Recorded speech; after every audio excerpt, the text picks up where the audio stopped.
Hey everyone, in this video I'm going to cover what you guys need to be working on for Tuesday, March 17.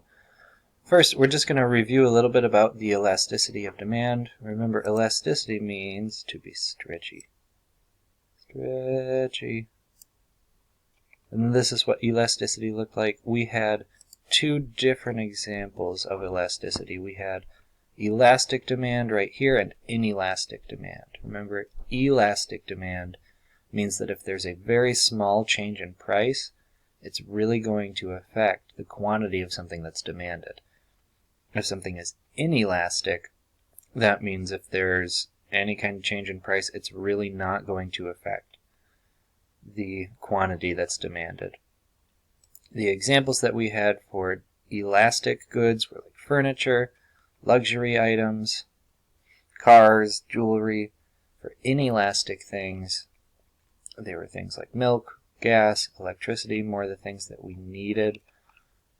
We had a couple different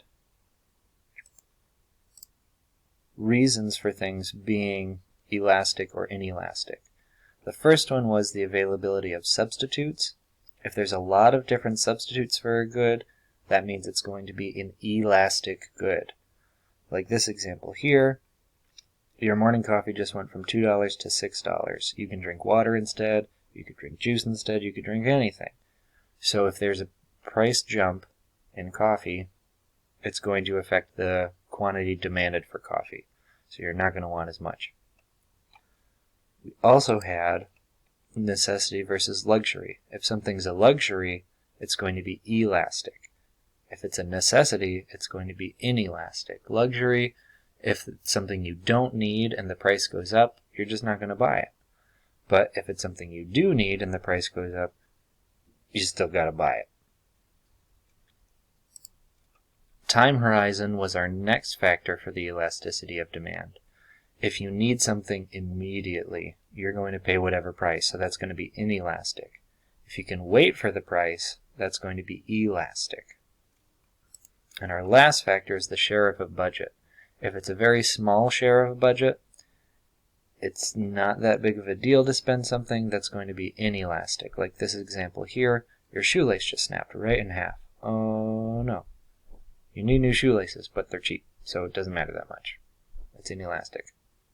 If it's a bigger chunk of a budget, then it's going to be elastic. Like if you need to buy 4 new tires, that's going to be a big chunk of your budget. So that makes you want to shop around and find the best price possible. So that was our review of the elasticity of demand. So if you jump over to Google Classroom, we had this elasticity scenarios assignment that still needs to be completed. So that's what I want you to work on today. I'll go through the directions with you, I'll give you the first example, and then you will be on your own and you can get this one done. So your directions are, you're using the factors affecting the elasticity of demand to decide if the good or service has elastic or inelastic demand. So those factors affecting elasticity are the availability of substitutes, necessity versus luxury, your time horizon, or the share of a budget. So those are the factors that you're going to need to use. So you'll have to explain why your decision is this one is elastic or inelastic based on which factor you chose. So the first question is, the NCAA Final Four basketball t-shirt decreases in price, that's what it should say, all better, just after the playoffs. So for me, if I'm deciding whether or not this is elastic or inelastic, I'm going to choose the factor of necessity or luxury.